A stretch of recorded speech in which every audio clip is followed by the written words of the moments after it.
Hi guys, Mrs. Silbernagle here today. I thought today it would be really great for us to talk a little bit about reading at home. I know in our mind when we picture reading at home with our child, we picture sitting on the couch side by side, reading for 20 minutes.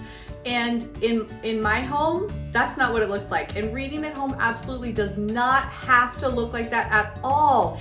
At my busy house, reading at home rarely looks like that. And I'm sure at your house, everybody's got busy schedules. It's hard to make that happen. So here's a few ideas I found that work in my house for reading together, and I thought they might work for you as well. One thing we often do in reading together at home is I have one of my kids read to me while I'm doing something else.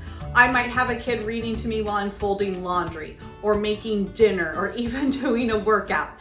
One time I can think of that this happened is I was sitting in one couch playing on my phone on Facebook after a whole day. I was tired. I'm just looking through Facebook on my phone, and my daughter is on the couch opposite me reading out loud. I could easily hear when she misread a word and needed help. Reading together does not have to be side by side on the couch for 20 minutes. If you're doing another activity, it's easy to hear when your child has made a mistake or when they might need help. You could have them spell a word for you and then you could tell them what it is. That's an easy way to do it. It doesn't have to be side by side. Another idea for reading together is to listen to a book. You could get an audiobook and as a family listen together, maybe at dinner or in the car or on the way home from daycare. Libby is a great website that has tons of free audiobooks that you can get a hold of with just your library card. I'll put that link in the description below so you guys can get a hold of that website as well.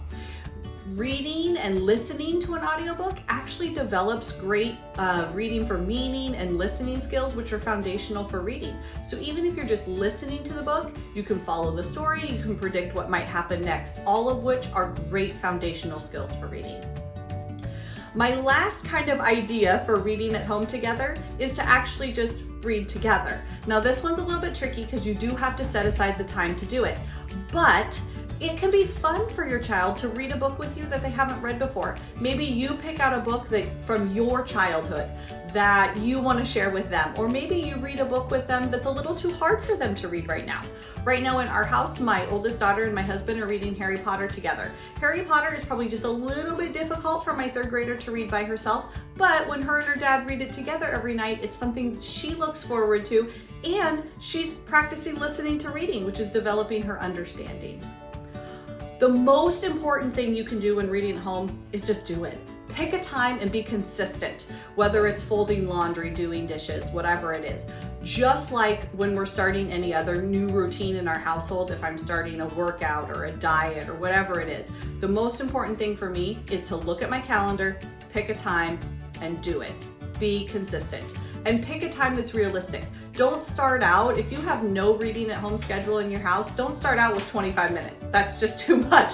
Start with 5 or 10 minutes. Be realistic in the time that you pick. Make it doable.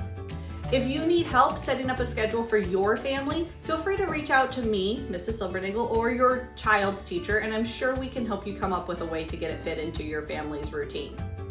As always, if you have ideas for future videos for this channel, make sure to drop them in the comments below or send us an email, and then subscribe so you can get notified if we have any other videos that you can watch in the future. Thanks for watching. Bye.